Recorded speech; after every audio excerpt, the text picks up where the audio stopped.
What is up, guys and girls? Welcome back to another Saturday Sesh with Shay. Thank you so much for joining me. And as you can see by the title of today's video, I'm going to be giving you my tips on how I stay fit, healthy, active, and motivated. So without further ado, let's get into it. So I guess for me, tip number one, and this is the most important tip for me, is the fact that I am passionate about health and fitness. I'm passionate about working out. I'm passionate about eating healthy most of the time, apart from the last few weeks. And I love to move my body. I always have. So for me, being passionate is really, really important to stay motivated, because I feel like if you're passionate about something and you love it, that's your drive. That's your drive to be motivated. So that is my tip number one. Tip number two is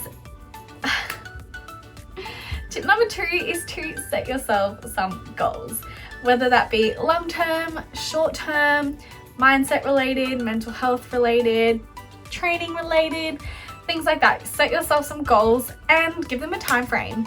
So keep yourself accountable for it, whether that means having a calendar on the fridge with, by this date I will have blah blah blah. Little segue into my goals at the moment. So at the moment, obviously, most of the world is still in isolation, still in quarantine, and for me, my goals have been, while I can't go to the gym and, you know, create training goals of I want to deadlift this much and blah blah blah, I have decided to write myself a list of all the places that I want to go walking, go hiking, things like that, and one by one I'm going to tick them off. And whether that be before isolation finishes or not, I've still made a start on ticking them off. So those are my short-term goals. My long-term goals, obviously right now, is to compete in WBFF next year, hopefully. Yes, that is my long-term goals, and that will probably be in October next year. So once again, there's my deadline. Short-term goal-wise for, you know, my health and fitness right now, I'm going to be in a improvement phase or building phase for the next 16 weeks or so. And then when it comes time, I will be doing a cut for my birthday so I can be lean for my birthday and have beautiful pictures for my 21st on December 18th, by the way, just remember that. And I guess another goal for me is to basically build a better relationship with food at the moment. I was really struggling with binge eating, like I said in my last video. If you haven't watched it, go watch that. But yeah, I was really struggling with my relationship with food, and so I would like to build a better one, which is why I'm not just about to try and jump on stage in October or April, March next year. I guess another goal for me right now, I have many goals right now, whether that be personal or professional or relationship goals.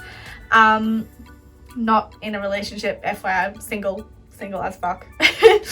But basically, my personal goals at the moment really is to basically just be healthy all round. So whether that be fit and healthy, like fitness wise, you know, so lifting heavier, making sure I'm going walking all the time, getting in some cardio so my heart doesn't fail, and so I'm not breathing really heavy. Whoopsie. You know, training wise, lifting heavy. Food wise, you know, being able to eat a sizable amount of calories and maintain some weight or put on a little bit of body fat. And honestly, my most important goal right now is to really, really sort out my mental health. I think I should talk about this in another video, but I do have emotional stresses in my life, my family life, and I have had many emotional stresses recently in my family life, and so my mental health is a real priority at the moment, but it all sort of ties in together. So they're my goals right now. Tip number three, not really a tip, more of a statement. You are a product of your environment. So if you're around people who drink all the time, eat not clean all the time, you know, don't exercise, whatever, you are going to be driven to be like that. You are going to be a product of that environment. So really be wise and be mindful about who you have around you to support you in your journey, or, you know, the environments that you put yourself in. I know for me in prep it was quite easy for me to say no to eating KFC when my friends were eating it, or say no to drinking when I was going out clubbing and things like that, because I had a really tight goal and I really wanted that, and my motivation to get there was the progress that I was making every single week, knowing that I wasn't choosing to eat those foods or drink that alcohol, things like that. So you really are a product of your environment, and just be mindful of who you have around you, and do they have the same values as you? I really couldn't see myself being around a group of people who don't enjoy eating clean, who don't enjoy physical activity, things like that. I'm really not that type of person, so I'd rather not put myself in that situation again. So tip number 4. Don't use the scale as a measure of progress. Please don't do this. Especially if you are, undertaking resistance training 5 to 6 times a week, not doing much cardio, your goal is to build muscle, you're not really going to be losing fat. I'm telling you that. You're not really going to be losing fat. You're actually going to be converting it to muscle. And muscle is heavier than fat, so you're not necessarily going to be losing weight. I'm sorry. Sorry to tell you that. Also, on that note, weighing yourself isn't always accurate, especially for girls a lot of the time. The week before your period and the week of your period, you weigh more because you're holding more water. That's another thing. Water retention, when you've gone to the bathroom, what time you weigh yourself, what clothes are you wearing, did you eat a little bit too much before, did you train harder, are you sick, are you injured, things like that. They all affect your body weight. So don't use it as a measure of your progress all the time. It's really important for people who have coaches and things like that, because they use it as a measure, but yeah, don't use it all the time. It's not the be all and end all of fitness. In saying that, non-scale victories are so important. So do those jeans that you wore last week, are they too big for you? Do those jeans that you couldn't fit into last week, can you fit into them now without jumping up and down and hiking them up while you're laying on the bed? That is a non-scale victory. Those are what you're looking for. Do you look better in the mirror? Do you look better in photos? Do you feel better? Do you have more energy? Are you drinking more water? Find things that you can measure as progress. In saying that, tip number 5 is celebrate small wins. Celebrate the fact that those jeans don't fit anymore. Go and buy yourself a new pair of jeans that do fit. Celebrate the fact that you don't have to jump up and down on the bed and try and hike up those jeans. Go and buy yourself some new activewear to, keep yourself motivated to go to the gym and go and work out, or something to make you feel like you've achieved something. I guess that's really it for my tips that I have. My next segue is sort of more an advice point of view. Trust the process. Seriously, trust the process. I honestly thought in comp prep that I would never have abs, because I just thought I couldn't have abs. It wasn't possible. It wasn't going to happen. I did have them. I got there. I thought I wasn't lean enough. I would have still been on a diet as of last weekend, and I would have been lean enough. Things like that. Trust the process, and know that, especially for bodybuilders, your coach knows what they're talking about, unless they don't have a degree or qualification and they're just a normal person. Trust the process. Listen to them. It's so important, because I woke up every day knowing that I looked better and better and better every day, and that made me so happy. I hated going to bed hungry, but I was trusting that that was going to make me look better. So really trust the process, and really be mindful of things be mindful of who you choose to be around all the time. Be mindful of what you eat. That doesn't, oh my God. Tip number 6. Don't restrict yourself. Don't be too strict, and don't isolate yourself from things. Don't isolate yourself from going to social gatherings or social events. Maybe just eat protein in the morning, focus on eating protein during the day, and then have a meal at night, or do it the other way around, have a meal at breakfast. Don't isolate yourself from being social. It is super important, because although you may have goals, you still need to be social with your friends, because otherwise you're going to lose them. And Not having friends is not fun. That's why I'm on YouTube. Hi friends, please message me. So yes, but also don't be too strict. If you do have a meal, don't wake up the next day thinking I've got to eat 1200 calories, exercise for 3 hours in the gym, go for a walk around my block 6 times and drink heaps and heaps of water and not drink milk and not eat carbs and whatever. Don't restrict yourself too much because that is actually what leads to binging.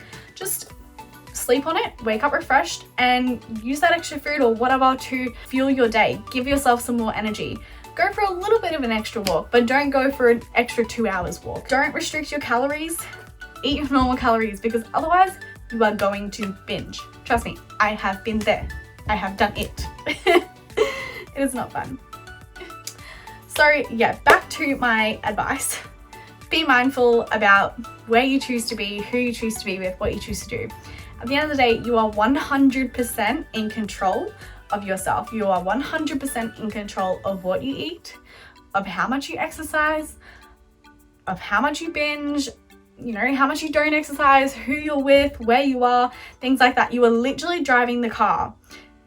Steer yourself in the right direction, you know, turn down the side streets that you want to go down. You are 100% in control, and it is so important to keep that control. Make sure that you put yourself first, put your mental health first, put your physical health first. If you're on a diet and it is detrimental to your physical health, you need to stop it. You need to get off it because that is not healthy. It's not healthy. If you are, you know, if you are on a diet or you are training for something really hard and your mental health is affected by something, or, you know, something occurs suddenly in your family, somebody passes away or something like that, put your mental health first. Really, really focus on being, you know, grieving normally and being present, because that is the most important thing, I swear. But also, third piece of advice, really, really enjoy the phase that you're in. Even if you're not in a bodybuilding phase of cut, bulk, maintain, whatever. Really, really embrace the fact that right now everybody is in a really, really similar situation where there are no gyms open. Nobody can really train as hard as they usually do or look as good as they usually do because, let's be real, we're all sitting in our lounge room, eating out the cupboard, having to go to the shop because we ate all the food in the house in one day. Everybody is in a really similar situation. That's me. Just really, really embrace the fact that things will reopen and you will get back to the way your normal life was. But without normality, we can't really be normal. So really, really embrace the phase that you're in. Right now, I'm in an improvement / bulking / maintaining, definitely not cutting phase. And although a lot of the time I wake up and I look at myself and I think, where did my 6-pack go? How did I let it slip away so quickly? I'm really, really loving the fact that I can actually lift again and that I have energy again and that I can move again and I can dance around the house again and things like that, purely because of the phase that I am in. So yes, I don't always love my body. It's normal for everybody. Everyone does it.